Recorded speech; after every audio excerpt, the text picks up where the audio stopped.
Jésus-Christ est Seigneur. Jésus-Christ est Seigneur. Il est le Dieu qui sauve, qui délivre, qui guérit, qui bénit. Il est le Dieu qui délivre. Tu peux sortir de ta situation si tu crois.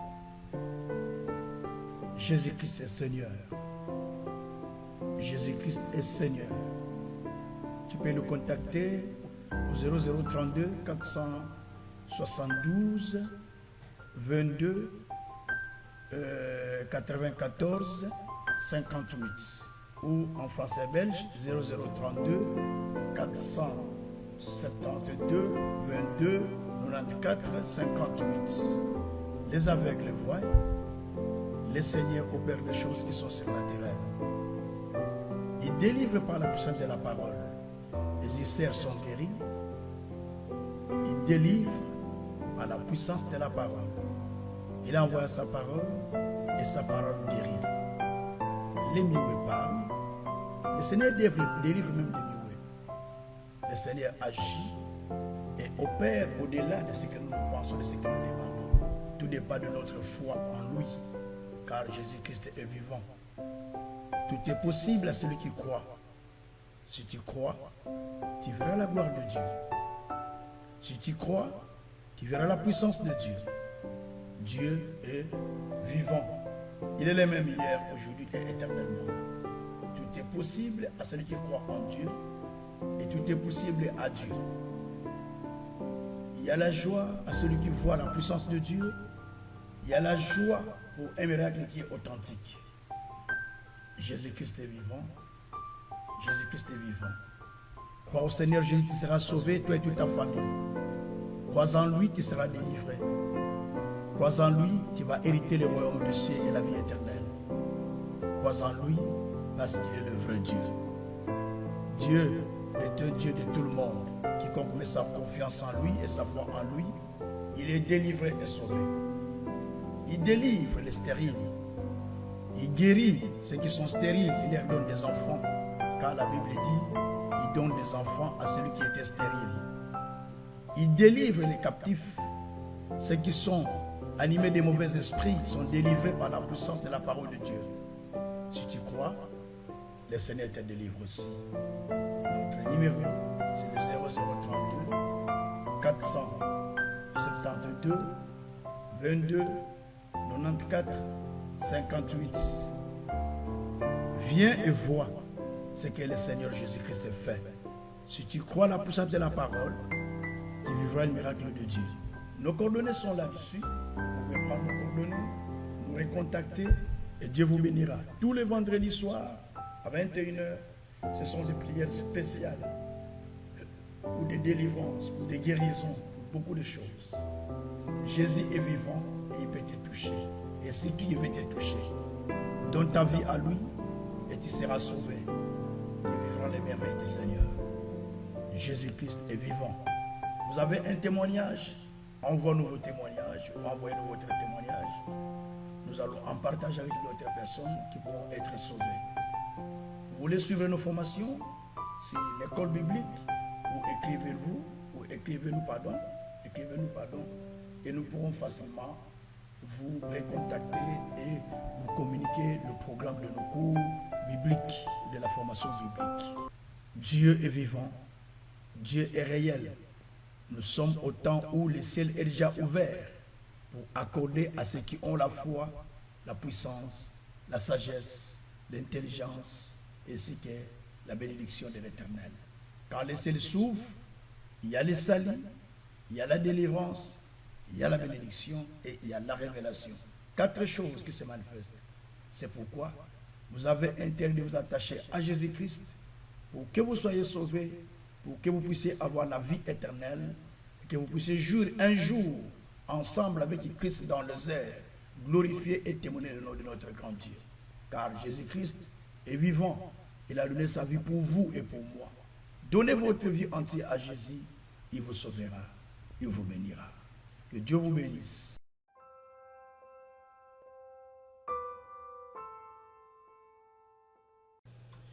Merci beaucoup pour tous les bien-aimés qui sont connectés sur canalvienouvelle.org. que le Tout-Puissant, le souverain potier, continue à vous visiter et continue à vous bénir dans cette session de prière que nous avions commencée, qui est intitulée la saison de la moisson. Et le sous-thème que nous développons, et ça c'est le sous-thème du mois, le thème du mois, la saison de la moisson, mais le thème que nous développons au long de cette session de prière de tout un mois. Donc nous parlons à toi aussi, une saison de la moisson a été préparée. Ou pour toi aussi, une saison de la moisson a été réservée.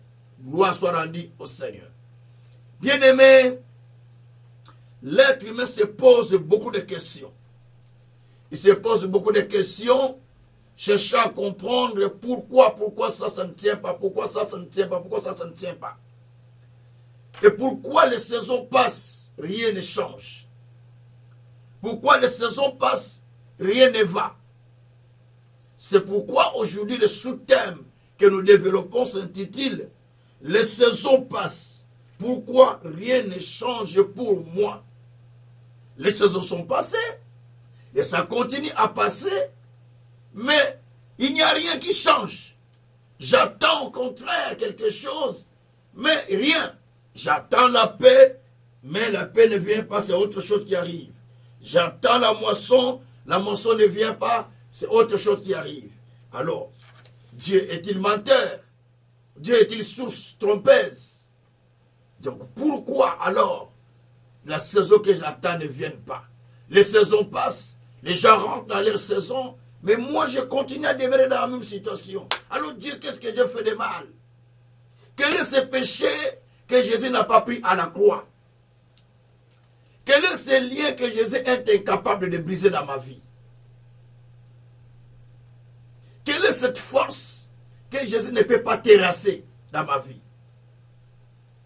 Quel est ce sorcier qui soit plus puissant que le Jésus que je prie, que je sers?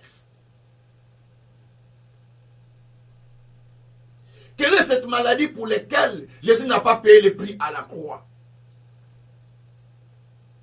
Quelle est cette loi de condamnation où ces esprits, ces démons, ces autels qui ont été faits contre moi pour lesquels Jésus n'a pas payé le prix? Il faut se poser des questions. Il faut se poser des questions. Et en se posant des questions, tu vas arriver à la conclusion, tu dis non, je ne peux plus continuer à demeurer ainsi. Et une révolte viendra en toi, les choses changent. Merci Jésus. Alors bien aimé, les saisons passent, mais pourquoi rien ne change pour moi? Ceci est l'une des questions que les gens posent beaucoup en tant que croyants. Je prie, je donne tout, je m'engage, je paye mes dons, je paye mes dîmes, je me donne à la prière, je donne tout, mais pourquoi les choses ne changent pas? Peut-être la façon de donner n'est pas bonne. Peut-être la façon de prier n'est pas bonne.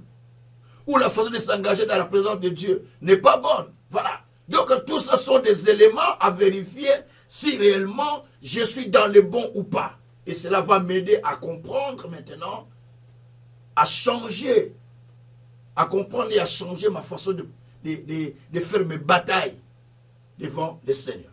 Que le Tout-Puissant soit loué. Bien-aimé,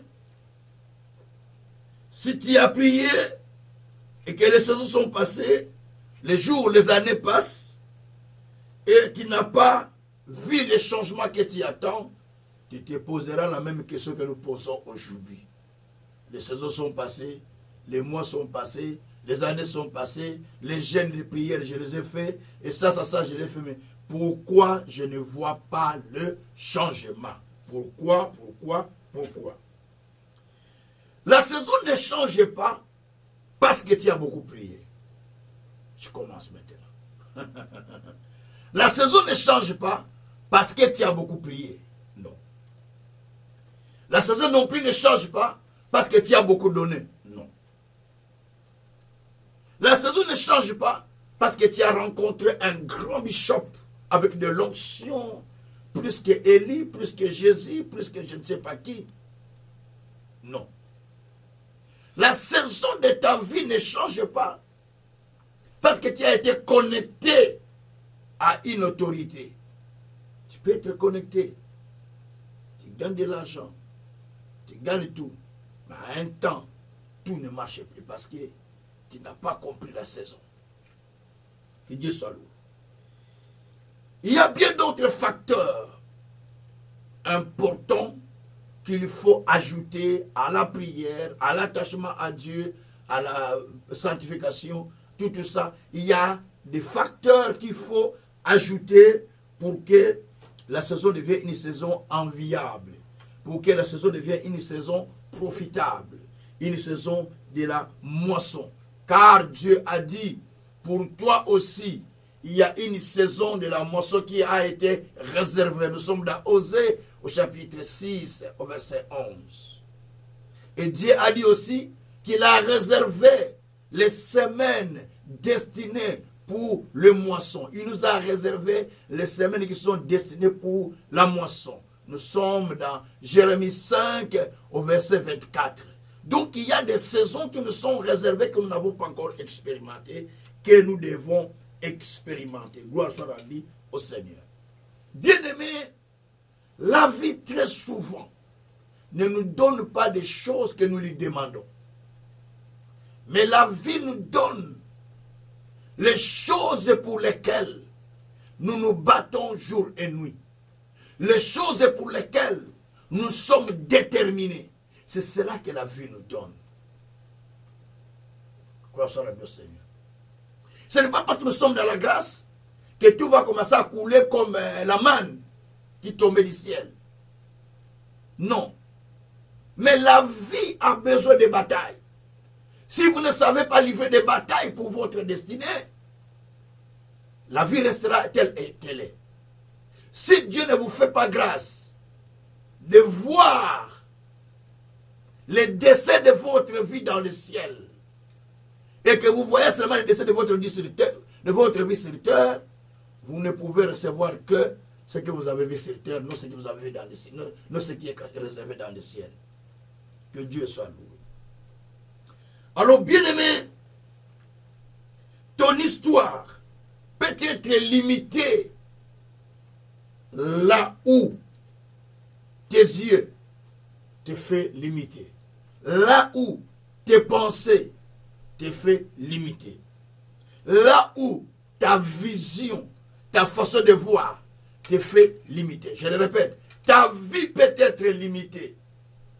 Là où tes yeux te limitent, là où tes pensées te limitent, là où tes visions te limitent, c'est là où la vie te sera limitée. Mais le thème que nous avons évoqué aujourd'hui, la saison est passée, les saisons passent, pourquoi rien ne change pour moi? Nous le trouvons dans un texte de Jérémie 8, verset 15. Jérémie 8, verset 15 et verset 20. Des textes. Jérémie 8, mais notamment au verset 20, c'est là où il y a les textes. Hein?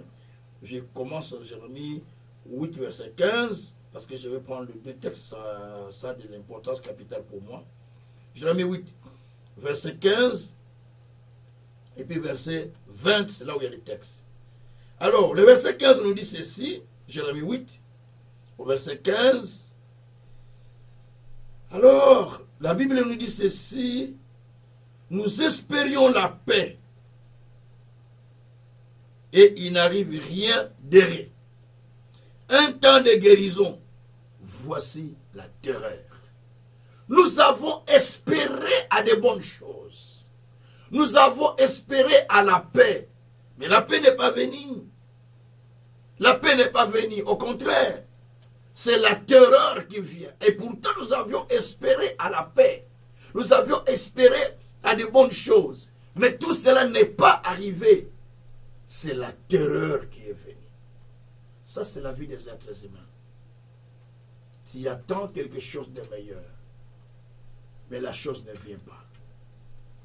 tu attends une telle surprise, mais la surprise se tourne en terreur. Tu attends telle chose, mais la chose ne vient pas telle que tu l'attends. Parce que simplement l'être humain, il attend plus de l'homme, de l'être humain qu'il voit, que de Dieu. Je le répète, l'être humain attend plus avec beaucoup d'assurance de l'être humain que de Dieu. Quand quelqu'un quitte ici, il a un rendez-vous avec une autorité dans n'importe quel pays, surtout en Afrique souvent, il se dit que tel que je pars là, au retour, je ne serai plus ce que j'étais. Parce qu'il va me donner beaucoup d'argent. Donc, il a déjà l'espérance qu'en rencontrant le chef de l'État, en rencontrant les ministres, en rencontrant son excellence, le parlementaire, honorable parlementaire, son excellence, et ainsi de suite. Donc la vie doit changer directement. Parce qu'il a plus la confiance à l'homme qu'en Dieu. Mais quand il monte dans la présence de Dieu, pour rencontrer le Seigneur, il n'a pas assez d'espérance que ce que Dieu va dire aujourd'hui, au travers de Kazentsuka, au travers de n'importe quel homme de Dieu, cela va changer ma vie aujourd'hui. C'est là où il y a des problèmes. Faites cet examen. Vous allez le remarquer, quelqu'un vous a promis, demain vous allez rencontrer le chef de l'État, et ainsi de suite, il va vous donner autant. Demain vous allez rencontrer le ministre tel, il va vous faire ça. Donc vous aurez plus la foi en cela que Dieu qui vous a dit que dans 2-3 ans, ou dans 6 mois, ou dans 5 jours, vous serez donc, vous avez plus l'espoir à ce qui vous a été dit par l'homme qu'à ce qui vous a été dit par Dieu. Examinez ce que je vous dis, vous allez le remarquer dans vos vies. C'est une preuve qui montre que l'être humain a plus confiance à l'être humain qu'à Dieu. C'est pourquoi ils ont attendu, ça n'a pas été. Ils ont attendu, ça n'a pas été. Ils ont attendu, mais le résultat n'était pas ce qu'ils attendaient. Au contraire, c'est la terreur qui est venue. Et la Bible continue. Verset 20. Verset 20 nous dit ceci. Alors, la moisson est passée, l'été est fini, et nous ne sommes pas sauvés. La moisson est passée, l'été est fini, mais nous ne sommes pas sauvés. Pourquoi la moisson est passée? Pourquoi l'été est passé? L'été est fini. Maintenant, nous ne sommes pas sauvés. Maintenant, nous allons commencer le printemps. Toutes les saisons, nous les avons passées. Maintenant, nous allons commencer le printemps. Qu'est-ce que tu attends du printemps de Dieu? Il y a le printemps selon la nature. Mais il y a aussi le printemps spirituel selon Dieu. Zacharie 10, verset 1, verset 1er. Demandez la pluie du printemps. Dieu demandait la pluie. Dieu vous enverra la pluie du printemps.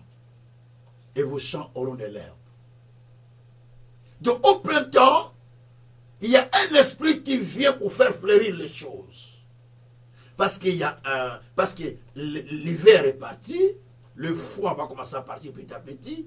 Maintenant, tous ceux qui sèment ou qui ont semé déjà sont à la saison de préparation pour la moisson. Et d'autres sèment pour récolter au mois de juillet, au mois d'août, au mois de juillet. D'autres sont en train de préparer, de récolter ce qu'ils ont semé. D'autres sont en train de préparer la terre pour semer en vue de récolte. Parce que c'est la saison de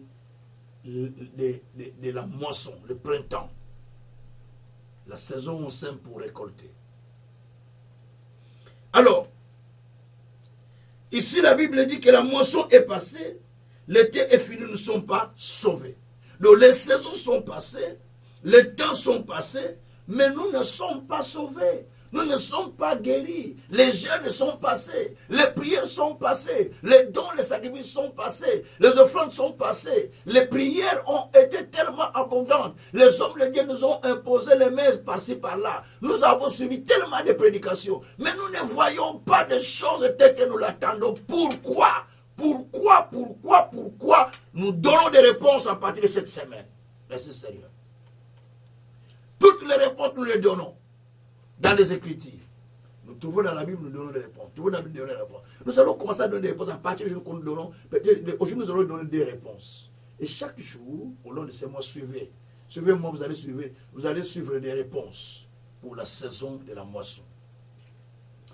Alors, bien-aimé, tu peux espérer à quelque chose, mais cela ne vient pas. Cela n'arrive pas, ou cela prend du retard. Mais cela ne veut pas dire que c'est fini. Non.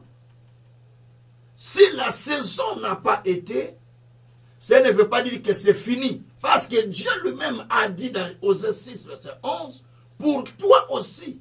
Donc ne t'inquiète pas de ce que les autres ont réussi. Ne t'inquiète pas de ce que les autres ont touché. Ne murmure pas. Ne fais pas trop attention à ce que les autres ont eu. Mais toi aussi, il y a ta saison.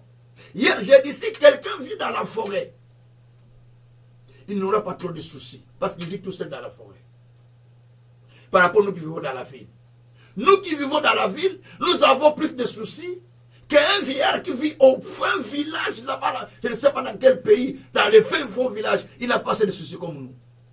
Parce que nous, quand nous voyons des amis rouler à grosse carrosse, des amis se marier, des amis avoir des choses, des amis construire, tout ça, nous nous inquiétons beaucoup. Mais celui qui est au fin fond du village, je ne sais pas où, il a sa petite vie qu'on fait avec des pailles. Il ne s'inquiète pas comme toi, comme moi. Il suffit qu'il trouve un peu de légumes qu'il a plantés dans son champ, un peu de patates ou un peu de quoi à manger avec. Donc, il n'a pas assez de soucis comme toi. Et tu auras beaucoup de maladies plus que lui. Lui, il n'a pas de maladies parce qu'il mange seulement ses légumes et tout ça. Il ne tombe même pas malade comme toi. Et toi qui es dans la ville, tu tombes tellement malade. Parce que tellement tu penses, et tu te retrouves à ça. Bien-aimé, il y a un démon qui ne te quitte pas. Il y a un démon qui ne te quitte pas. C'est pourquoi quelqu'un avait compris que si je laisse ce démon agir, il va m'amener loin. Il a fait un vœu pour que ce démon ne puisse plus faire des choses sur sa vie. Job. Job 31. Job dit, verset 1er, verset 3, je pense. Job dit, j'ai fait un vœu à l'Éternel de ne pas fixer mes regards sur une femme ou sur une jeune femme. Donc Job savait que si je continue à regarder quelque chose, ça va m'amener, ça va m'attirer. Alors il a compris que mes yeux là, si je ne fais pas attention, ça sera l'occasion de chuter pour moi. Ça sera l'occasion de chuter pour moi. Donc il faut que je fasse attention à ce que je vois. Mais là on va parler en deuxième position.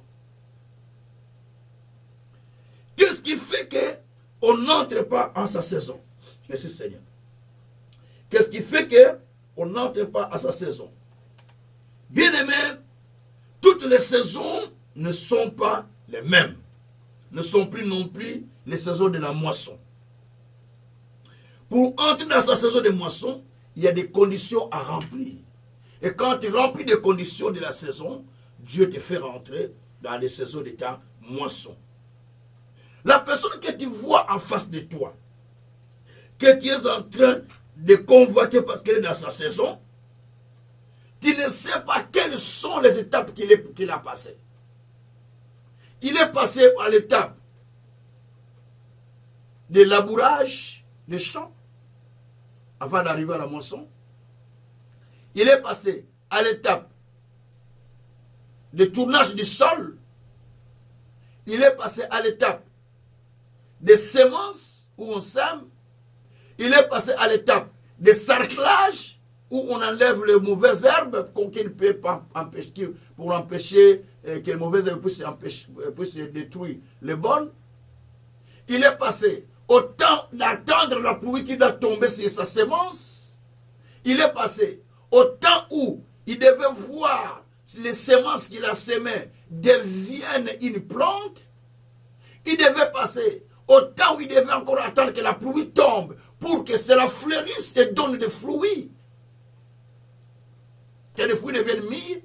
Et ensuite, il devait passer maintenant à la saison de la moisson. Donc c'est tout un processus. Tu ne peux pas aller vite. Arrête de courir. Arrête de courir. Respectez la procédure de Dieu. Tu ne peux pas compter 50 sans pour autant compter 1. Tu ne peux pas avoir 1000 sans 1. On commence par 1 pour avoir 1000. On commence par 1 pour avoir 10. Si tu n'es pas capable de gérer 5, mais tu veux avoir 50, mais tu vas les perdre. Dieu dit non, non, tu vas les perdre. Si tu n'es pas capable de gérer 15, tu veux gérer 45, Dieu dit non, non, non, c'est trop pour toi. Ça va peser sur toi, tu vas tomber avec. C'est pourquoi par moment Dieu laisse des saisons passer. Pour que nous puissions acquérir la maturité. Nous puissions acquérir l'intelligence. Nous puissions acquérir la sagesse. Nous puissions acquérir la compréhension de notre saison. Et c'est très important. Nous puissions acquérir l'intelligence pour pouvoir entrer dans la dimension de saisir la saison. Que Dieu soit loué. Bien-aimés, le premier élément qui fait que la saison ou les saisons passent et on n'a pas vu de changement, le premier élément qui fait cela, quand vous lisez Luc, chapitre 19, versets 41 à 44, Jésus se trouve à Jérusalem. Lorsqu'il arriva à Jérusalem, voyant Jérusalem, la Bible dit que Jésus pleura sur Jérusalem. Jésus a pleuré sur Jérusalem. Mais pourquoi Jésus a pleuré sur Jérusalem? Vous n'avez jamais posé la question. Veuillez les Écritures. Jésus pleura sur Jérusalem pour une raison. Parce qu'il ne savait pas le temps de leur visitation. Donc, il n'avait pas la notion de temps où Dieu devait leur visiter. Et Jésus pleura sur Jérusalem. C'est deux fois nous voyons Jésus pleura. Il pleura sur Lazare, mais Lazare était mort, il pleura sur lui par compassion. Mais il pleura aussi sur Jérusalem. Parce qu'il n'avait pas la compréhension du temps de la visitation. Lorsque Dieu te visite, lorsque Dieu vient chez toi, il faut avoir la compréhension de ton temps, que ça, c'est le temps que Dieu est en train de me faire passer quelque part. Lorsque tu ignores le temps, tu ne comprends pas que c'est le temps, c'est la saison de Dieu qui passe devant toi. Tu prends cela comme toutes les saisons, comme tout le temps, comme tous les moments. Dieu dit, ah, je suis venu vers lui, mais il n'a pas compris, je passe. C'est ce qui a causé des problèmes aux enfants d'Israël, qui étaient visités par Dieu au travers de Moïse. Mais ils n'ont pas compris que c'était Dieu qui passait au travers de Moïse. Ils n'ont pas saisi l'occasion, cette occasion. Et le temps de la visitation est passé et ils ont perdu la saison d'entrer à Canaan. Ils ont perdu cette saison. La Bible même dit que plusieurs voulaient retourner en Égypte en disant, mais là nous c'était encore bien. Et Dieu a dit à partir d'aujourd'hui, seulement ceux qui ont moins de 20 ans, c'est eux qui vont rentrer. Tous ceux qui au-delà de 20 ans, vous ne rentrez pas à Canaan. Sauf Josué et Caleb. Pourquoi? Parce qu'ils n'avaient pas l'intelligence de temps. Ils n'avaient pas la compréhension du temps ou l'intelligence de temps, ce que je voulais dire. L'intelligence du temps. Alors la Bible dit que quand il a regardé Jérusalem, Luc 19, verset 44 à 41, plutôt à 44, Jésus, quand il a regardé, il a pleuré en disant, Jérusalem, Jérusalem, si toi aussi, tu avais compris l'état de ta visitation, mais comme tu ne l'as pas compris, tu seras serré de tous côtés par tes ennemis. Ils te bloqueront, ils te détruiront, toi et tes enfants. Parce que tu n'as pas voulu comprendre l'état de ta visitation. Il est important de prier Dieu chaque fois. Dieu, apprends-moi dans quel temps je suis. Quel est ce temps que je suis en train de vivre? Dieu peut te visiter au moment où tu es malade, mais Dieu te visite dans la maladie. Les gens pensent seulement quand Dieu nous visite, nous sommes bénis avec l'argent. Quand Dieu nous visite, nous sommes guéris. Quand Dieu nous visite, nous sommes délivrés. Non, non, non, non, non, non, non, non. La Bible est claire. Job 33, verset 14. Vous descendez jusqu'à 15, 16, vous descendez. Dieu parle d'une manière tantôt d'une autre. Tantôt dans des rêves, dans la vision, dans des songes. C'est ce que tout dit la Bible. Hein. Pendant votre sommeil profond, dans des douleurs, même dans la joie. Dieu peut vous parler n'importe comment. Ça, c'est le temps que Dieu est en train de vous visiter. Pour vous parler, pour vous avertir, pour vous faire dire attention, attention, attention avec ça, sinon ça sera dangereux. Et quand il n'a pas saisi ça, le temps passe. Maintenant vient, quand ce temps passe, Luc 19, verset 41, verset 44, je dis bien, quel temps qui viendra? C'est le temps où l'ennemi vient pour te bloquer de tous côtés. C'est pourquoi on voit, mais j'ai pris beaucoup, je donne mes dîmes, je gêne, je ne suis pas quelqu'un qui marche dans les péchés. Ce n'est pas ça. Tout ça, tu l'as fait. Mais tu manques une chose, la compréhension de ton temps. La compréhension du temps, tu ne l'as pas. Alors Jésus a dit, comme tu n'as pas compris le temps, l'ennemi viendra, il va te serrer de tous côtés. L'ennemi viendra, il va te bloquer de tous côtés. L'ennemi viendra, il va chipoter de tous côtés, voire même à te détruire et à détruire tes enfants. Si tu ne fais pas attention. Parce que tu n'as pas saisi le temps de ta visitation. Le temps que Dieu vienne chez toi, tu ne l'as pas saisi. Abraham avait saisi le temps de sa visitation. Quand les 3 anges sont passés chez lui, lui il avait compris que ça c'est Dieu qui est passé chez moi. Directement, il a demandé à sa femme, prépare le foufou rapidement, prépare la semoule. Moi, je pars directement prendre l'agneau derrière l'enclos. Papa, allez, prépare-moi l'agneau. Allez, serve ces hommes. Les femmes, tellement qu'il avait, la femme doutait même pour préparer, mais donne la charge inutilement. Nous n'avons pas le programme de recevoir les gens. Des fois, vous n'avez pas le programme de recevoir les gens. Mais Dieu suscite quelqu'un à qui il donne tout le programme de ta vie au travers de lui. Il passe chez vous, vous ne l'avez pas bien reçu. Dieu dit, ah, s'ils avaient compris, c'était le temps où je les ai visités pour qu'ils reçoivent les choses qu'ils attendaient de moi. Et ça passe. C'est ce qui s'était passé avec Abraham. Après qu'ils ont mangé, ils ont dit, l'année prochaine, à cette heure, à cette saison, ta femme Sarah aura un fils. Parce que Abraham était éveillé en matière de temps, en matière de saison. Et il a vu les choses s'accomplir dans sa vie. Donc, premier élément, les compréhensions du temps où Dieu vous visite. L'incompréhension de votre saison. Donc, tout ce qui était fait, fais tout de comprendre ta saison. 1 Chronique 12, verset 32. Les fils d'Issachar qui avaient le temps et donc qui avaient l'intelligence du temps et de ce que devait faire Israël. Ils avaient l'intelligence du temps et de ce que devait faire Israël. Cherchez à avoir l'intelligence du temps et de ce que tu dois faire. Chaque temps chaque chose a son temps, dit la Bible. Il y a un temps pour se réjouir, un temps pour pleurer, un temps pour manger. Non, ne confonds pas les temps. Chaque chose a son temps. Hier, j'ai donné des exemples. J'ai dit, ne faut pas jouer avec le temps. Saisis le temps qui t'a été donné, car à chaque saison, Dieu fait quelque chose. Des fois, nous perdons le temps, mais Dieu nous fait grâce de rattraper.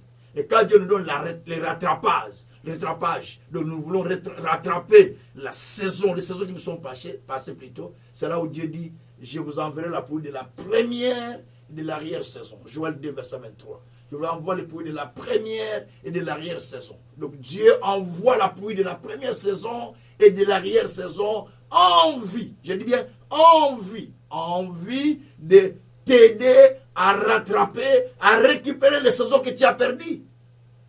Les saisons qui ont été détruites par les sauterelles, les gazas. Parce que tu n'avais pas la compréhension du temps. Dieu soit loué. La Bible dit dans Jérémie 8, verset 7, même la cigogne connaît même l'heure de sa visitation, connaît même l'heure de sa migration. La tourterelle, la cigogne, connaît même l'heure de sa migration, connaît sa saison. Donc il faut comprendre le temps. Tout le temps que tu passes n'est pas un temps à perdre. Il y a le temps favorable il y a le temps agréable, il y a le temps de faire ça. Donc il ne faut pas perdre le temps pour le masolo, pour les causeries inutiles, le temps pour le Facebook, le temps pour je ne sais pas quoi. Mais prenez le temps de chercher à comprendre qu'est-ce qu'il faut faire. À chaque saison, à chaque temps, tu réfléchis, tu raisonnes. Dieu va te donner un chemin éclairé au fond de ton cœur. Car, il est dit, ceux qui se confient à l'Éternel, ils trouvent les chemins tout tracés dans leur cœur. Psaume 84, verset 6.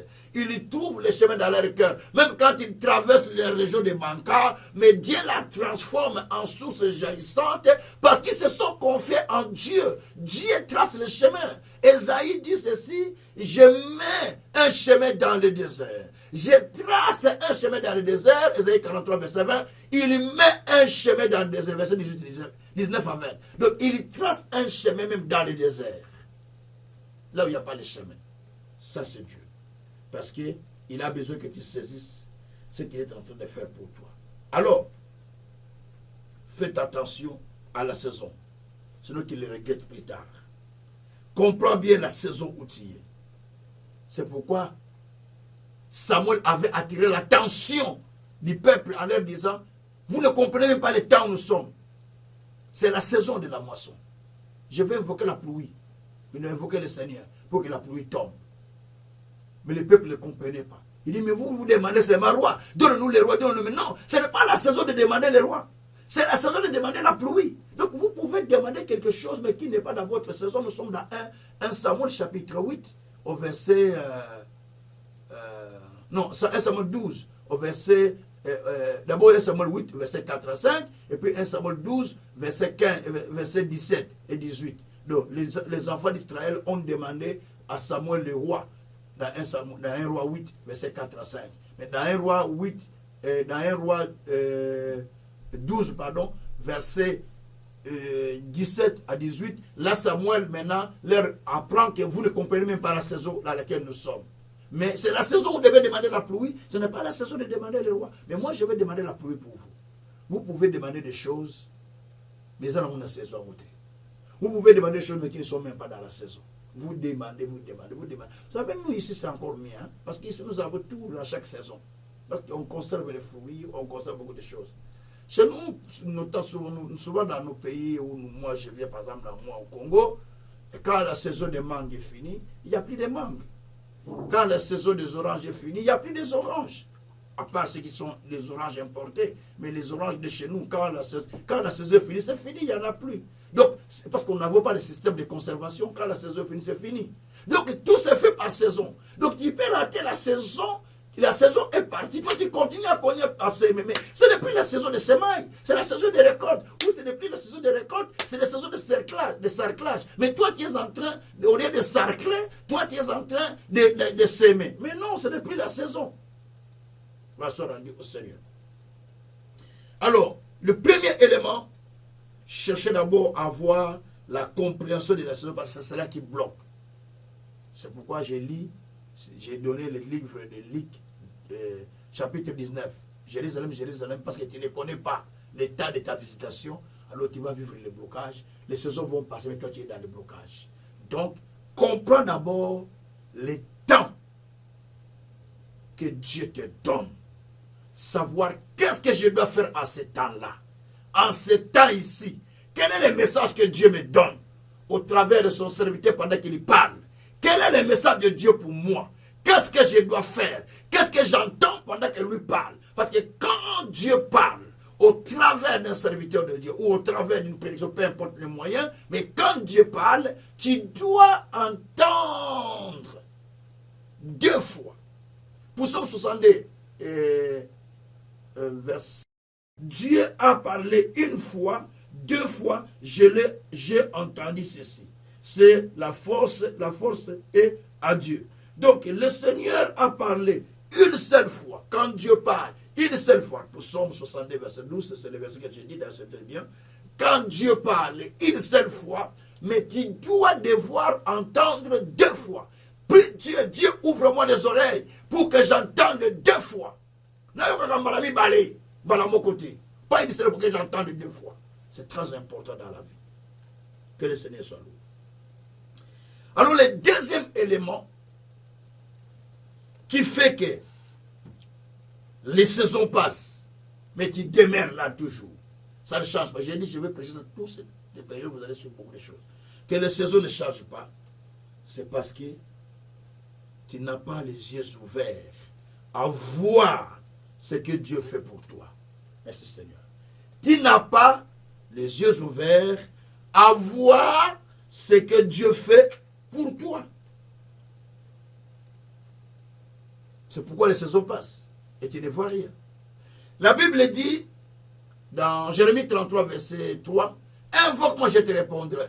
Je te ferai voir les choses cachées que tu ne connais pas. » Quand nous prions le Seigneur, nous devons espérer voir, comprendre ce qui est caché. Parce qu'il y a des choses qui sont cachées, que nous avons besoin de voir.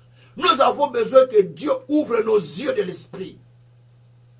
Tant que nos yeux ne sont pas ouverts pour voir, nous n'allons pas voir des choses que Dieu prépare pour toi. Ésaïe 42, verset 20 à 22 dit, « Qui est aveugle comme mon serviteur? Je le fais voir beaucoup de choses, il ne fait pas attention. » C'est pourquoi il s'est retrouvé en prison, enchaîné dans des cavernes. Parce qu'il n'a pas des yeux pour voir. Merci Seigneur Jésus-Christ. Pour Psaume 119, verset 18, la Bible dit, « Ô Dieu, ouvre mes yeux afin que je contemple les merveilles de ta loi. » Ouvre mes yeux pour que je contemple les merveilles qui sont cachées dans ta parole. Parce que dans la parole, il y a des choses qui sont cachées. Tant que Dieu n'a pas ouvert tes yeux pour voir ce qui est caché derrière ce que je suis en train de dire, tu ne peux pas changer la saison. Tu restes dans ta saison. Parce qu'au moment athée, tu ne vois pas. Il faut que Dieu t'ouvre les yeux. Dis au Seigneur, ouvre-moi les yeux pour que je voie en ce moment. Pendant cette saison, ouvre-moi les yeux pour que je voie. Les gens qui sont montés, sont ceux-là à qui Dieu a ouvert les yeux pour voir. Et quand ils ont vu, ils ont commencé à changer les façons de combattre. Et la vie a changé. C'est pour ça que Nabundi, allez, je combats. Mais tu combats, mais il faut d'abord que les yeux soient ouverts pour voir ce qui est caché. Quand tes yeux s'ouvrent pour voir ce qui est caché, c'est là où ta vie va commencer à émerger. Merci Jésus. Alléluia. Merci Jésus. Tant que les yeux ne sont pas ouverts pour voir ce qui est caché derrière la parole, ce qui est caché derrière ta vie, ce qui est caché quelque part, tu ne pourras pas aller plus loin. Vous savez, Dieu merci. Gédéon a dit à Dieu, reste là, je viendrai avec l'offrande. Dieu a dit, j'attends. Il est venu chercher l'offrande. Il est allé chercher l'offrande. Il a ramené l'offrande vers Dieu. Quand il a ramené l'offrande, Dieu lui dit encore, ok, j'ai pris l'offrande. Maintenant, va me prendre le taureau de ton père. Et il est allé chercher le taureau de son père. Il ramène vers Dieu, il fait des sacrifices. Dieu dit, ok, merci, va petit, va dormir. Il est allé dormir. En dormant, Dieu maintenant ouvre ses yeux pour lui faire voir ce qui est dans leur maison. Oh, dans la maison de son père. Dieu dit, vois ce qui est dans la maison de ton père. Va renverser les autels et les pieds sacrés qui sont dans la maison de ton père.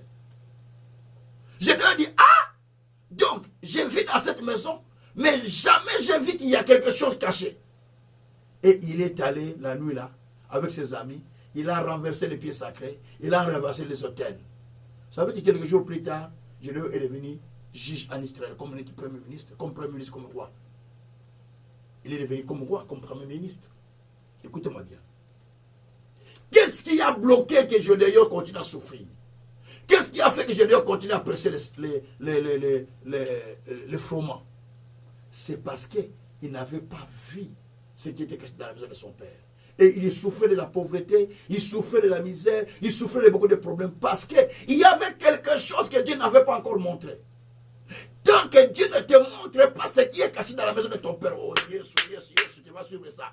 Bimananda patata labino, sors de la maison de ton père, il y a quelque chose. Dis Seigneur, montre-moi ce qui est caché dans la maison de notre père. Il y a quelque chose qui est caché là où tu viens. Il y a quelque chose qui est caché là où tu vis. C'est pourquoi l'Iba n'a pas de problème. Ta mariage a beaucoup de problèmes parce qu'il y a quelque chose qui est caché. Ta vie a des problèmes parce qu'il y a quelque chose qui est caché que toi tu ne vois pas.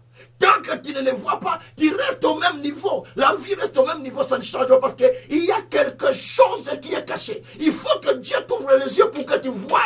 Le problème, ce n'est pas de prier, tel pasteur, ce sont des pasteurs qui changeront ta vie. C'est lorsque tes yeux spirituels seront ouverts que tu vas comprendre. Ici, Gédéon n'avait pas besoin d'un pasteur à ce moment-là. Et pourtant, savoir qu'il vient d'une famille où il y avait même des sacrificateurs, il y avait même des gens qui priaient beaucoup. Pas des sacrificateurs parce qu'il venait de la famille de Benjamin. Mais écoutez bien. Mais Gédéon n'a jamais vu qu'il y avait un autel et de pieds sacrés dans la maison de son père, que le papa avait posé là-bas, et qui soutenait tout le pays, tous les villages. Mais quand Dieu a ouvert ses yeux et qu'il a vu, le combat a changé. Le combat n'était plus, je préserve la semoule, que l'ennemi ne vienne pas prendre l'autre farine. Je le préserve. Je suis en train de piler et je vais le préserver. Je suis en train de piler, le combat a changé. Ce n'était plus le moment de piler, aller préserver, de piler. Non, il a compris que non, je ne vais plus piler maintenant. Je vais renverser ce que je vis. Et quand il a renversé, l'histoire de sa vie a changé. Et Jésus. Vous savez, au Congo, il y a les gens, je vais vous l'expliquer, il y a les gens qu'on appelle Bana machine à foufou. Donc, littéralement, je vais dire ça en français, les gens qu'on appelle ceux qui travaillent pour mouler, au moulin, pour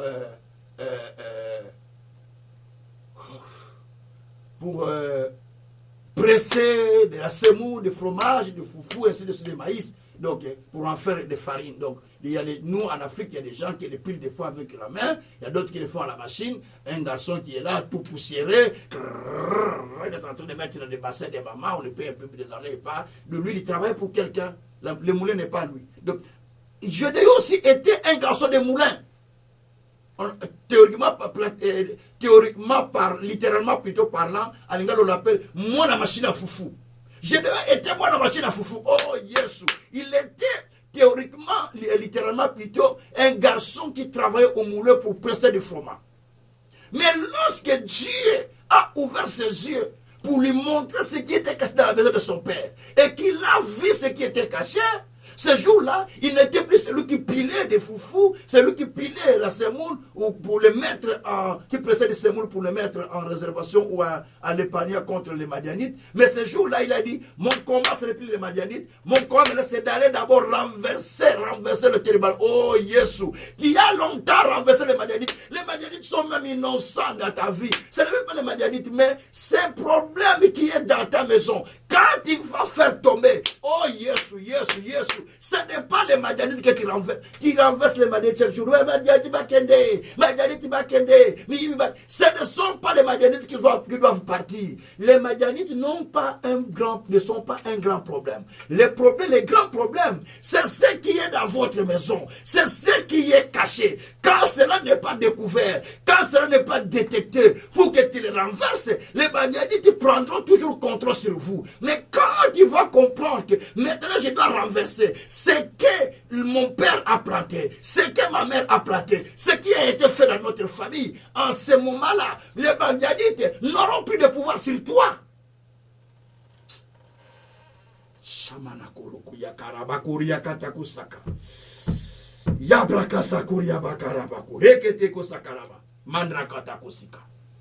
Bien-aimé, Gédéon ayant compris cela, il a fait cela. De même, Jérémie, Dieu lui dit, que vois-tu, Jérémie? Gédéon, là, je parle, où il a vu ça, Juge 6, verset 25. C'est là où il a vu les choses qui s'étaient cachées. Mais Jérémie aussi, pareil, Jérémie 1, verset 13. Lui aussi, Dieu lui dit, qu'est-ce que tu vois? Je vois un amant de Dieu. Il dit, oh, tu as bien vu, tu seras grand. J'ai été établi prophète des nations. Il dit, je suis prophète des nations. Je suis prophète des nations. Dieu m'a été prophète des nations. Mais Dieu dit, attention, il faut bien regarder encore une seconde fois. Tu as vu que tu es prophète des nations, mais tu n'as pas vu ce qui peut empêcher que tu sois réellement prophète des nations. Alors il faut voir ça. Et verset 13, Jérémie 1, Jérémie 1er. Quand il regarda encore, il a vu une marmite qui était en train de bouillonner quelque part, très loin, vers l'Afrique. Et ça a envoyé la calamité qui sortait de cette marmite, aller toucher les gens qui étaient loin, en Europe, par-ci, par-là. Alors, Dieu lui dit, qu'est-ce que tu as vu? Ah, Seigneur, cette fois-ci, je n'ai pas vu la broche de mandieu qui est en train de fleurir, mais cette fois-ci, j'ai vu une marmite qui est en train de bouillonner. J'ai senti même la chaleur de cette marmite. Il dit, tu as bien vu maintenant. De cette marmite va sortir la calamité qui va aller frapper les gens qui sont dehors. Et qu'on ne pas c'est possible maintenant poto. Et qu'on outa nanzungu wana. La souffrance qui va toucher les gens en Europe, ça va sortir de là. Des divorces qui sont en Europe, ça sort de la marmite. La souffrance que vous avez, ça sort de votre marmite. Les blocages, ça sort de votre marmite. Mais que Dieu ouvre tes yeux pour que tu voies.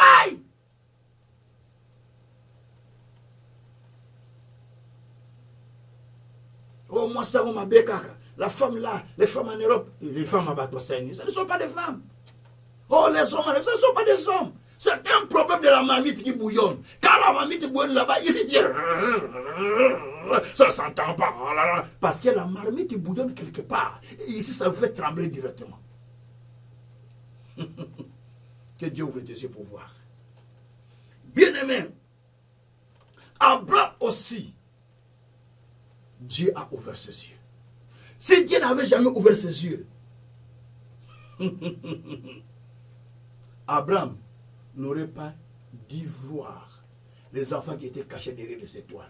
Dieu lui a dit dans Genèse 15, versets 5 et 6, lève tes yeux, regarde dans les cieux. Tout ce que tu vois, si tu sais compter ces étoiles, ce sera le nombre de tes enfants. Pendant qu'il voyait des étoiles, il voyait les enfants. Oh, merci Seigneur. Il m'a vu moi, il t'a vu toi, il a vu mon frère, ma soeur, parce que nous tous nous sommes croyants en Jésus-Christ. Donc nous croyons en Christ et nous sommes devenus enfants d'Abraham. Donc nous sommes aussi devenus héritiers de la promesse d'Abraham. Donc Dieu nous avait vus dans le ciel, en train de briller. Si jamais Dieu n'avait pas ouvert les yeux d'Abraham pour voir, Abraham aurait dû perdre sa confiance qu'il aurait été héritier. Par moment, tu as besoin que Dieu ouvre tes yeux, afin que tu voies et que tu puisses avoir confiance. Si tu vois les choses que tu n'as pas encore vues, mais qui sont déjà dans ton programme, qui sont dans la liste des choses qui doivent venir dans ta vie, si Dieu te le révèle même en vision, tu as encore plus confiance en Dieu. Ton confiance monte encore, et ça monte davantage, parce que tu as vu des choses. Dieu soit loué. Bien-aimé, Abraham aussi, Genèse 13, verset 14 à 15. Dieu lui dit, lève tes yeux, regarde. Tout ce que tu vois, je le donne à toi et à ta descendance. Merci Jésus. Abraham a levé les yeux, il a commencé à regarder. Il a vu, par-ci, par-là, des nations, des vies. Dieu dit, tout ce que tu vois là, je te le donne. Pendant que je parle, si tu vois tes problèmes, les problèmes restent. Pendant que je parle, si tu vois des solutions, les solutions viennent. Pendant que je parle, si tu vois quelque chose, guérison, la guérison vient. Pendant que je parle, si tu vois quelque chose, ce que tu vois, c'est ce qui est en train d'arriver. Vous savez, si Dieu ne t'ouvre pas les yeux de voir ce qu'il est en train de faire pour toi, tu n'auras pas assez de foi. Si Dieu ne t'ouvre pas les yeux de voir ce que tu dois devenir, tu n'auras pas assez de foi. Il faut que Dieu t'ouvre les yeux pour voir ce que tu dois devenir. Et quand Dieu te fait voir ce que tu dois devenir un jour, quelles que soient les étapes que tu passes, tu auras de la persévérance. C'est pourquoi Joseph avait de la persévérance, parce qu'il avait déjà vu ce qu'il devait devenir. Même s'il passait par les mains de Potiphar, même si on le vendait d'ailleurs, il n'avait pas peur. Même quand il passait entre les mains des Madianites, il n'avait pas peur. Quand il passait chez Pharaon, il n'avait pas peur. Quand il était dans la prison, il avait toujours confiance en Dieu. Parce qu'il savait qu'il avait déjà vu ce qu'il doit être. Oh, que Dieu montre à quelqu'un ce qu'il sera demain. Parce que ce que tu as vu là, que Dieu t'a montré, c'est cela dans lequel tu dois te focaliser. Et Dieu se focalise aussi sur la même chose là que toi tu as vu. Toi tu as vu déjà les rêves de la grandeur.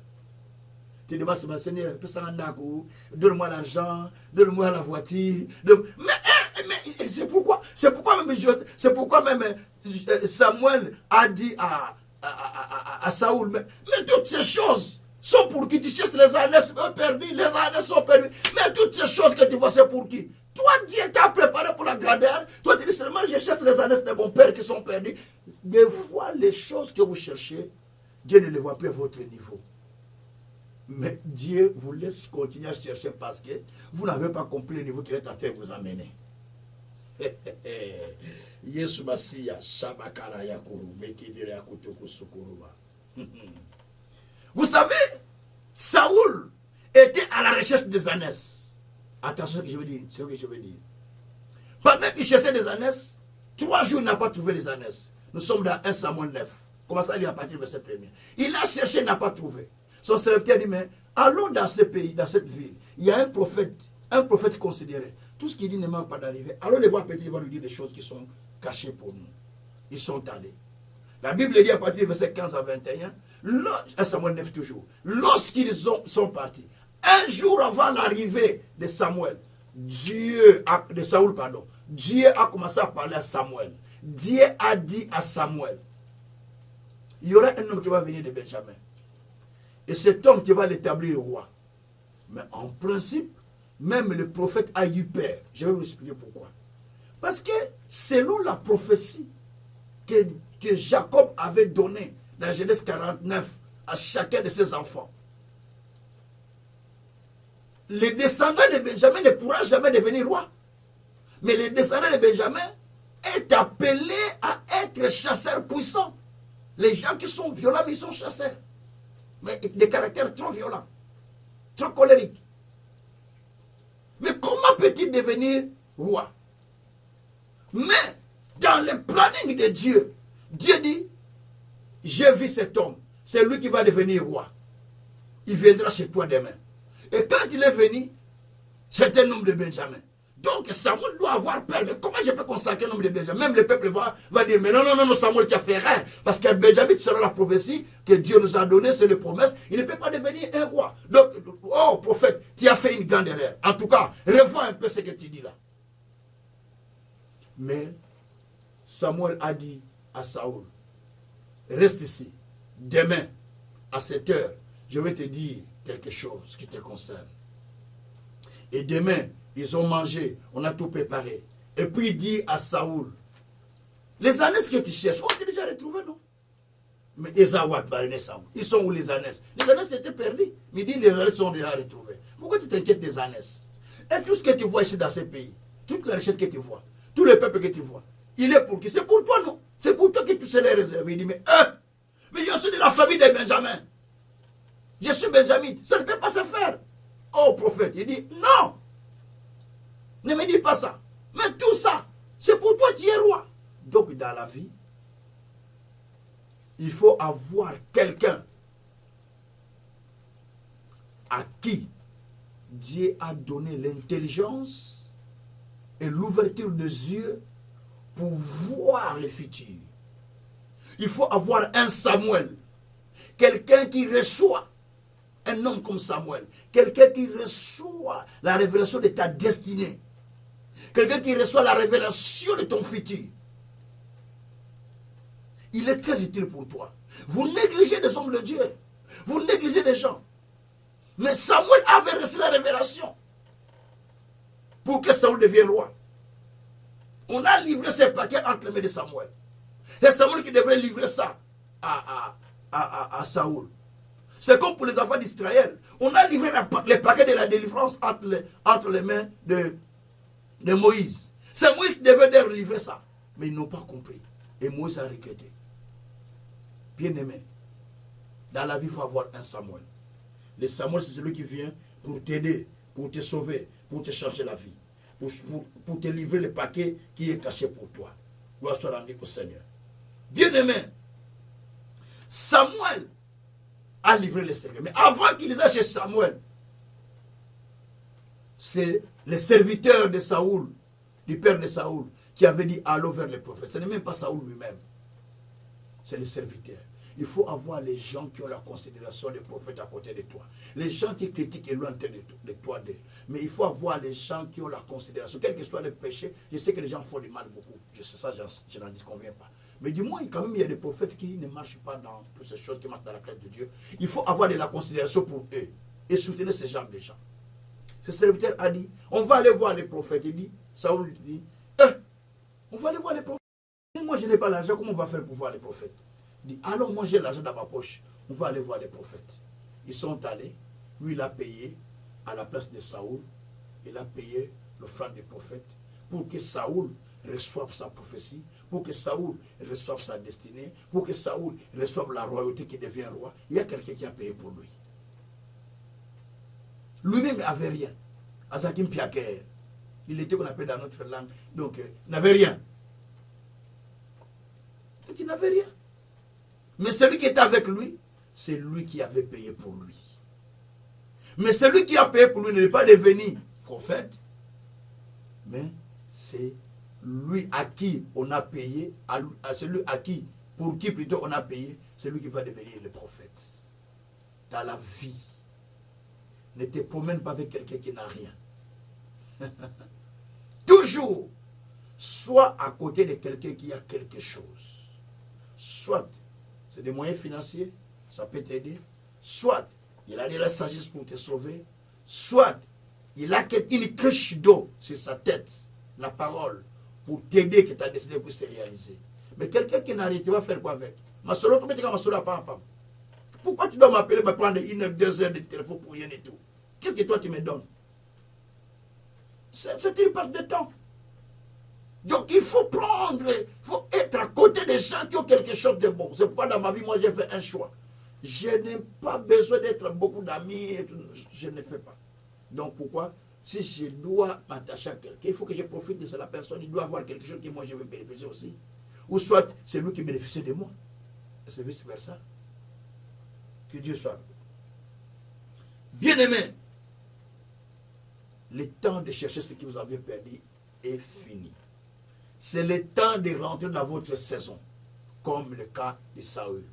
Mais il faut avoir les yeux ouverts et comprendre les temps pour entrer dans votre saison. Saül croyait que c'est lui qu'on dit encore à chercher les ânesses. Mais Samuel lui dit, ce n'est plus le temps de chercher des ânesses. Il faut que Dieu t'ouvre les yeux pour comprendre que c'est le temps de devenir roi en Israël. Donc, ces choses-là que je dis sont des choses qui sont importantes dans la vie. La vie, c'est une histoire qui est écrite, dont les pages tournent jour après jour dans la présence de l'Éternel. Alors, faites attention. Peut-être la page est déjà tournée pour toi. Tu es au 4e page. Mais toi, tu restes toujours avec la 2e page. Ou soit tu es au 2e page, mais toi, tu veux être au 7e page. Non, non, non, non. Ça ne se fait pas comme ça. Reste là où Dieu te met. C'est pourquoi priez le Seigneur, selon Paul, Éphésiens 1er, verset 16 à 20. Il prie le Seigneur afin qu'il vous donne, je prie le Seigneur afin qu'il vous donne l'esprit de sagesse et de l'intelligence, qu'il illumine les yeux de vos cœurs, afin que vous sachiez quelle est l'espérance qui s'attache à votre appel. Il dit qu'il illumine les yeux de vos cœurs, en plus qu'il éclaire les yeux qui sont dans votre cœur, pour que vous compreniez l'espérance qui s'attache à votre appel. Bien-aimé, par moment, vous avez besoin de voir le mouvement des choses que Dieu est en train de faire. Quand Dieu a commencé à faire le mouvement avec le prophète Ézéchiel, en face des ossements desséchés, il a dit à Ézéchiel, parle devant les ossements. Ézéchiel parlait devant les ossements desséchés. Pendant qu'il parlait devant les ossements desséchés, au moment qu'il parlait, la Bible dit qu'il y avait un mouvement. Il regardait, il voyait le mouvement. Donc il parlait, mais il regardait. Toi tu parles, mais tu ne regardes pas. Ézéchiel 37, verset 1 à 10. Tu parles, mais tu regardes. C'est-à-dire que tu parles, tu fais la prière, mais tu es aussi en train de voir par l'esprit ce que Dieu est en train de faire. Mais toi, tu ne vois rien. Tu pries, tu pries, tu pries, tu pries, tu pries, tu pries, tu pries, tu pries, tu pries. Oh Seigneur, oh Seigneur. Mais pendant que tu pries, il faut commencer à voir le mouvement de la chose qui bouge. J'ai parlé, Seigneur, je parle que la guérison vienne dans ma vie, que la santé soit changée, parce que toi tu as dit que tu as pris mes souffrances, par tes médecins je suis guéri. Pendant que je parle, je suis en train de voir la souffrance quitter mon corps, retourner sur les médecins de Jésus. Pendant que je parle, je suis en train de voir la guérison qui est dans le corps de Jésus, rentrer dans mon corps. Donc je ne peux pas prier sans voir. Si tu pries sans voir, c'est nul, c'est nul, c'est nul, c'est nul. C'est pourquoi il priait, en priant, il voyait. Il parlait aux ossements desséchés. Pendant qu'il parlait, il voyait. Et il voyait le mouvement des choses qui bougeaient. C'est comme ça, quand il voyait les mouvements des os qui bougeaient, quand il a vu les os qui se rassemblaient, il a changé la prière. Il n'était plus dans la même prière. Il a dit maintenant, esprit, rentre là-bas, pour que la chair croisse, pour que tout ça. Allez, il a dit, les nerfs croissent, les nerfs croissent, on commence à croître. Esprit, rentre maintenant pour que ça commence à avoir vie. Mais parce qu'il voyait, mais si toi tu ne vois pas, comment tu vas changer le niveau de la prière? Yes, oui. Les saisons sont passées. Pourquoi la guérison n'est-il pas venue? Parce que tu n'as pas l'intelligence des temps de ta visitation. Parce que tes yeux ne sont pas ouverts pour voir ce qui est caché derrière la parole, ce qui est caché derrière la vision que tu reçois, ce qui est caché derrière les rêves que tu fais, ce qui est caché derrière la vision que tu as reçue, ce qui est caché derrière la prédication qu'on est en train de prêcher, ce qui est caché derrière la situation que tu es en train de vivre. Chaque situation que tu vis, derrière, il y a quelque chose qui est caché. Et quand tu ne comprends pas ça, tu connaîras changer de pasteur. Pasteur, radio, mais rien ne change. Ce n'est pas les pasteurs de radio qui changent, mais c'est toi qui dois changer ta situation par rapport à la façon dont tu vois la chose, et la chose change. Vous voulez que votre vie soit changée? Vous voulez que vous quittez la saison dans laquelle vous vous retrouvez? Vous êtes longtemps demeuré là-bas. Dieu n'a pas dit qu'il va devenir demeurer là-bas. Parce que la Bible dit que le bateau de la méchanceté ne pourra pas continuer à demeurer dans la vie des justes. Le Père que les justes portent la main dans la faute. Pour Psaume 125. Pour Psaume 125, verset 3. Dieu a dit, vous avez longtemps demeuré dans cette situation, dans cette montagne. Deutéronome 1, verset 6 à 8. Mais vous devez changer la situation. Ça ne peut pas rester comme ça. Ça doit changer. Ézéchiel dit qu'il faut que les choses changent.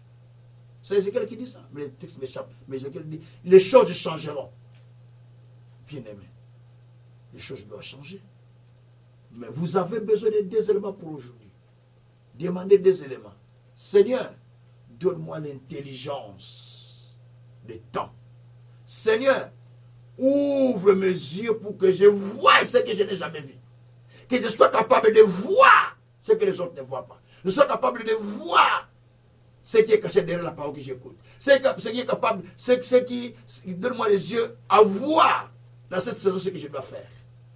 Et c'est très important. Quand il y a ces deux éléments, tu es déjà en avance pour le changement de ta saison. Vous voulez recevoir Jésus comme Seigneur et Sauveur, vous qui n'avez jamais reçu Jésus comme votre Seigneur et Sauveur, vous qui n'avez jamais donné la vie à Jésus, là vous êtes soulevé la main, je vais prier pour vous. Parlez après moi. Seigneur Jésus, je te remercie infiniment parce qu'aujourd'hui tu m'as parlé. Je suis venu devant toi pour te donner ma vie. Je t'accepte en ce jour comme mon Seigneur et mon Sauveur. J'ouvre mon cœur. Viens à moi. Dirige-moi. Conduis-moi. Et pardonne-moi. Et inscris mon nom dans le livre de vie. Et je vais te servir. Que ton Esprit Saint me soutienne dans les siècles des siècles. Au nom de Jésus. Amen. Maintenant, nous voulons prier tous ensemble. Toi et moi, nous prions pour 5 minutes seulement, pas beaucoup. Je ne vais pas vous prendre le temps parce que le temps déjà est parti. Pour 5 minutes, c'est déjà bon. Pas beaucoup. Priez Dieu, dites Seigneur, aide-moi à avoir l'intelligence du temps de ma visitation. Aide-moi, ouvre mes yeux, afin que je voie, afin que je contemple, afin que je voie ce que je n'ai jamais compris. Ouvre-moi les yeux pour que je voie. 2 requêtes. Ça suffit. Et quand Dieu va vous ouvrir les yeux, que vous voyez, peut-être dans la maison de ton père, il y a quelque chose qui bloque, qu'on a mis là-bas, si Dieu te révèle en rêve, qu'il te le révèle en rêve, tu commences à détruire. Si Dieu te révèle qu'il y a aussi une marmite qui brûle quelque part, qui amène les problèmes dans ta maison, tu commences à les renverser. Ça dépend comment toi tu as entendu la parole. Et commence à prier avec moi ensemble. Avec la petite musique, nous commençons à prier le Seigneur. Alléluia. Prions le Seigneur. Alléluia. Seigneur Dieu, nous te prions, Père. Nous te prions le Tout-Puissant. Nous te prions, mon Dieu. Nous te prions, mon roi. Nous te prions, mon Seigneur. Nous te prions, véritable Dieu. Nous te prions, le Dieu Tout-Puissant. Oh Dieu, nous venons vers toi, Père éternel. Nous venons vers toi, notre Dieu. Nous venons vers toi, notre Seigneur. Nous venons vers toi, notre Créateur. Nous venons vers toi, notre Dieu de grâce. Seigneur Dieu de gloire. Maintenant, nous avons compris. Nous avons compris, Seigneur, qu'il y a des choses que nous devons faire. Oh éternel Dieu. Maintenant, aide-nous, Seigneur. Maintenant, aide-nous, Seigneur. Maintenant, aide-nous, Seigneur. Maintenant, aide-nous, Seigneur. Maintenant, aide-nous, Seigneur. Maintenant, aide-nous, Seigneur. Maintenant, aide-nous, Seigneur. Maintenant, aide-nous, Seigneur. Oh Jésus. Aide-nous, Seigneur. Aide-nous, Seigneur. Aide-nous, Seigneur, à voir les yeux spirituels, les yeux spirituels, les yeux spirituels, les yeux spirituels, les yeux spirituels, les yeux spirituels, les yeux spirituels.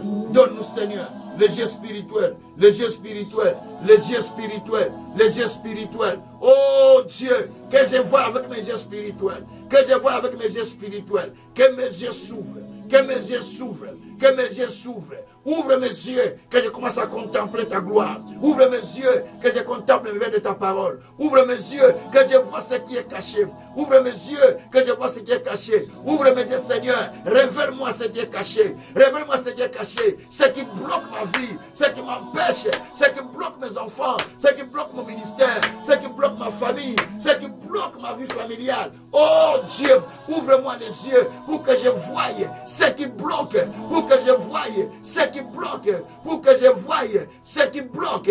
Ouvre mes yeux, ouvre mes yeux, ouvre mes yeux, ouvre mes yeux, ouvre mes yeux, ouvre mes yeux, ouvre mes yeux, que je voie, que je voie, que je voie, que je voie, que je voie, que je voie ce qui est caché, ce qui est caché.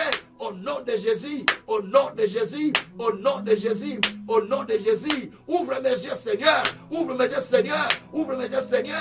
Derrière chaque situation, derrière chaque souffrance, derrière chaque bonheur, derrière chaque événement, il y a un esprit. Il y a un esprit. Alors ouvre mes yeux. Alors ouvre mes yeux. Alors ouvre mes yeux. Alors ouvre mes yeux.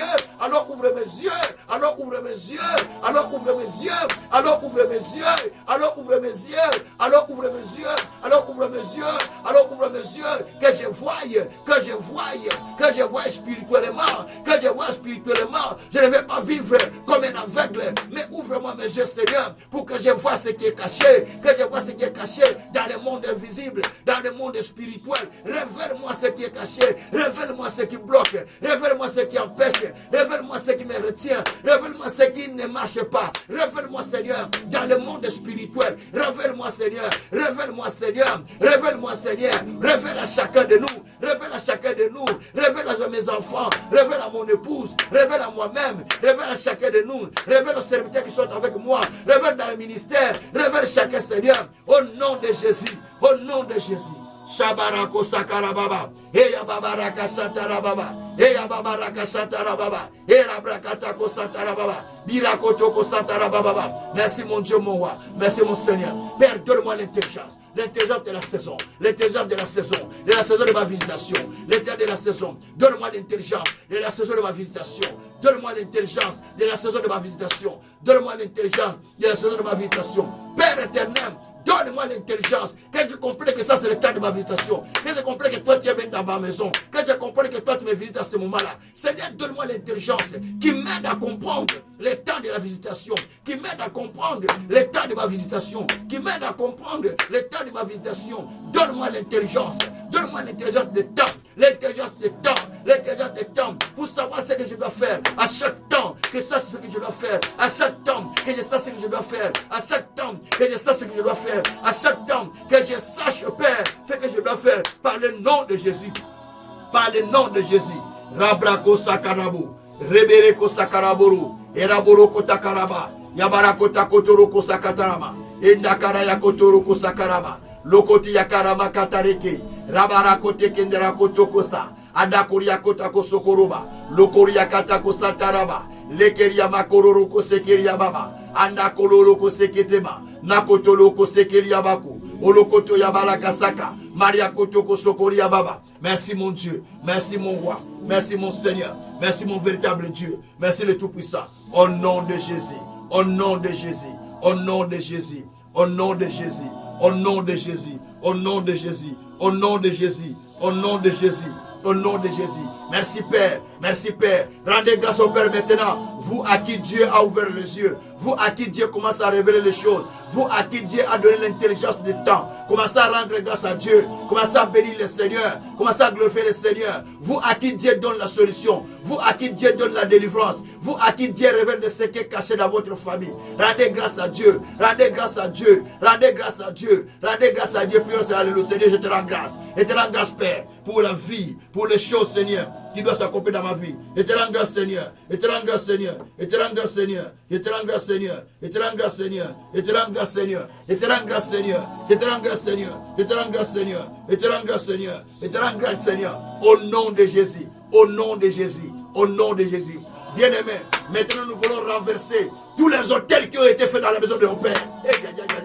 Les hôtels qu'on a passés dans la maison de nos pères, nous voulons les renverser. Les marmites qui bouillonnent, nous voulons renverser. Prions le Seigneur, alléluia. Papa, je renverse les marmites qui bouillonnent contre moi, les marmites de la souffrance, les marmites de la calamité. Je suis en train de les renverser. Je les renverse, je les renverse, je les renverse. Na quoi ici en go, na quoi ici en go, na quoi ici en go. Ma marmite, il y a calamité. Les marmites de la calamité, nous sommes la calamité, nous sommes la souffrance, nous sommes la misère, nous sommes les nous sommes la confusion. Papa, je les renverse. Papa, je les renverse. Je renverse les marmites de la calamité. De la calamité.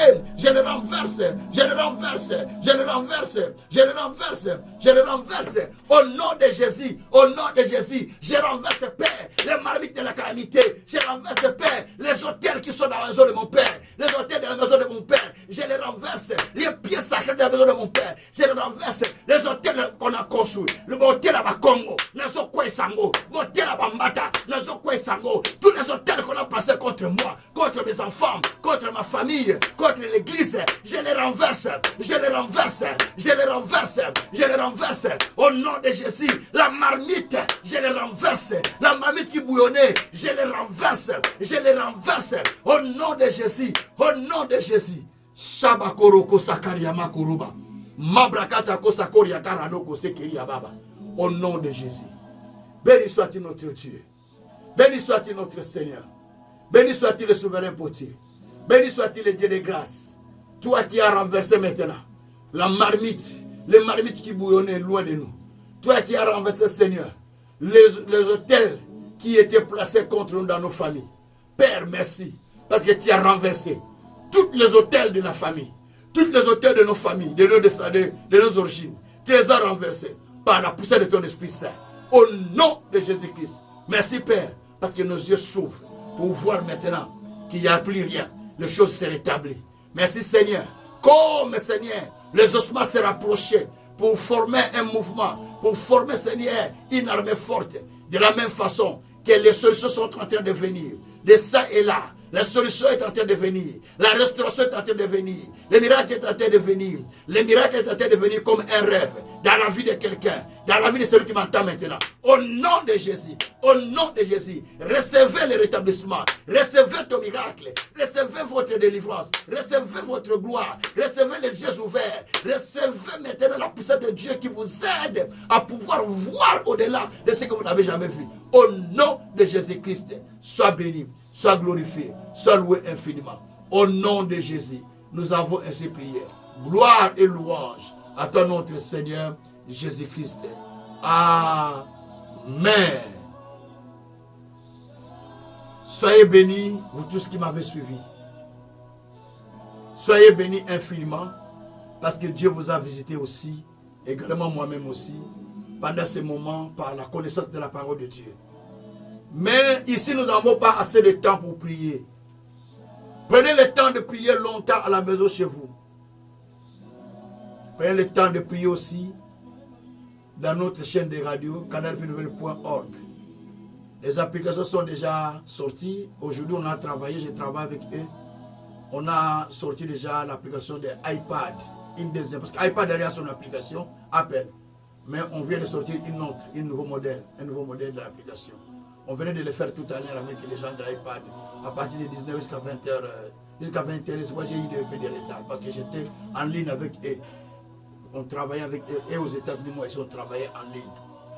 Donc, à partir de demain, ceux qui ont la chance d'aimer ou ce soir, la nuit, donc on m'a dit 24 heures déjà, les applications seront déjà fonctionnelles. Vous pouvez déjà télécharger les applications Canal Vie Nouvelle. Juste Canal, espace Vie, espace Nouvelle. Donc ne mets pas de traits. Canal Vie Nouvelle, directement. Si tu mets Canal Vie Nouvelle directement, tu vas voir l'ancienne application. Mais maintenant, on a de nouvelles applications. Que Dieu vous bénisse. Pour ceux qui sont des Android, je pense que nous allons voir ça au cours de la semaine. S'ils ont déjà, ils vont me dire quand ça sera déjà opérationnel, mais ils ont déjà lancé. Que le Tout-Puissant puisse vous bénir en toutes choses. Soutenez ce ministère, Dieu vous bénira. Continuez à les soutenir dans vos prières, avec vos moyens si vous avez. Soutenez-nous afin que nous continuions à prêcher les âmes qui sont loin comme des près. Et Dieu vous bénira grandement. Au nom de Jésus-Christ, nous disons ciao.